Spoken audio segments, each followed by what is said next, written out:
Over the two trades I took this week. If this is your first time here, welcome. I'm just going to be going over the trades I took, give you guys some tips to catch good setups, and yeah.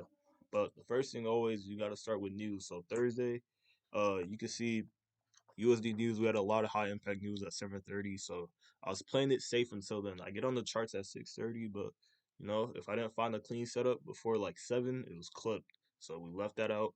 Waited for 7:30 to pass, and we actually waited for market open to pass by as well.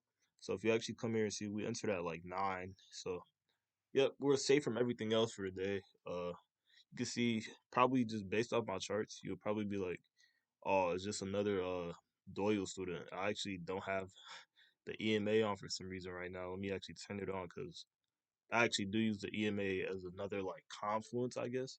But you see somebody's trying to find the man zone, you automatically assume they're like a Doyle student or Carlos student. Now I'm not gonna lie, I did take both of their courses. I took Doyle's and Carlos' course, but I also did learn from TJR as well. So I took everything they said and I put it together, and basically came up with my own way to use a higher time frame. Yeah, I still trade supply and demand, but the way I use the higher time frame is definitely different. Like, just the way we all basically find our daily bias is different, I would say. Because I did like what they were doing wasn't working for me, so I had to like figure out something, and I actually found something that works. After so much back testing and stuff, I actually found something that really works. But you can see we're above the 200 EMA. That was one of my confluences. We broke structure with this huge candle, closed above all these highs, created a high probability demand, and also I forgot there was one more confluence. Forgetting it though. Anyways, whatever. We'll skip that. It's already a high probability setup. But anyways, you can see I have two boxes here right here. You can see we have a 15-minute box is the big box, and then we have a 5-minute box. I actually took this trade off the 15-minute time frame because when it tapped that 15-minute box, it was already rejecting. So I was like, you know what? I don't want it to leave without me. I just entered it on the 15-minute, and I just caught it a day. But if you would have waited for it to tap this 5-minute zone, you could have got a way better RR. But either way, both still won. You can see the 5-minute zone, you would have got a to 3-1, almost a 4-1. And for mine, I got a little bit over a 2-1. So uh I entered right here, literally right when it tapped the zone, and I was targeting this high. So it was a pretty straightforward trade, pretty simple trade. Now the USD CAD one is pretty different. You'll see why. But Friday, see U.S. news, more news at 7:30. I'm saying 7:30 because I'm in Central Time, so 8:30 is 7:30 for me. So we had news at 7:30. Played that off. You know, I didn't trade until after then. But if we go to the USD CAD trade, it's gonna look a little bit different, right? So for the USD CAD trade, you're gonna see that the 200 EMA is above our setup, which would mean that we would be bearish, right? We'd be looking for sells.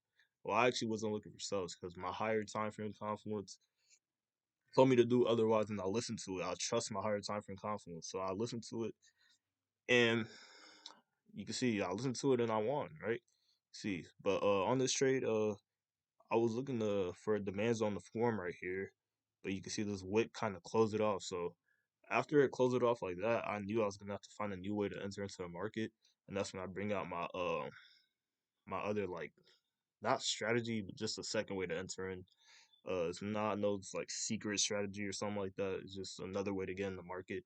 I just took out the fib and have my fib marked out like this. You can copy it if you want to, but just took it from this low. Should actually be from this low to this high right here, and I wait for equilibrium, so 0.5.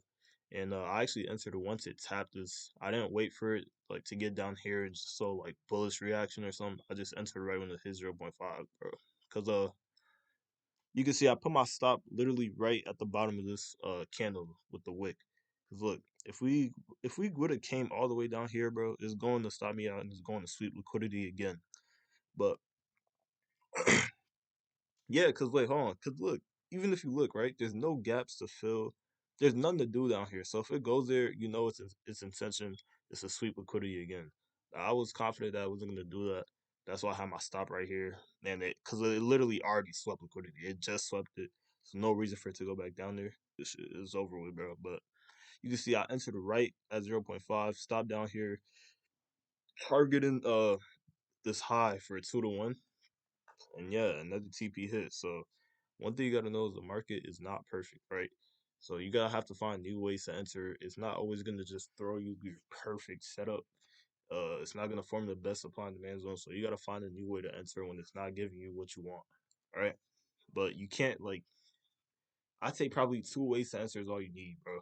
Because if you start going for three, four, five, bro, it just kind of like you're forcing a trade that's not there. So you don't want to be doing that, else you're gonna be losing a lot. But yeah, that's pretty much how I entered on this trade and see it on the Nas trade. I actually risked 1%, uh, and then on this trade I was 0.5. So every like first trade on my fundeds, I risk 1% on the first trade, and then after that it's just 0.5%. So yeah, I think that's pretty much it. That's pretty much gonna wrap it up. You guys want to see anything? Oh yeah, let me go over this. How this is a high confluence trade. You can see came up.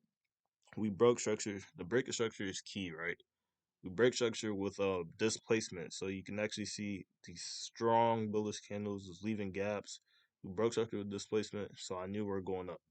That literally told me we are going up. So that's that already by itself is a good enough confluence. Is once you get that break of structure, pretty much you're set. You're just waiting for your setup to appear after that, right?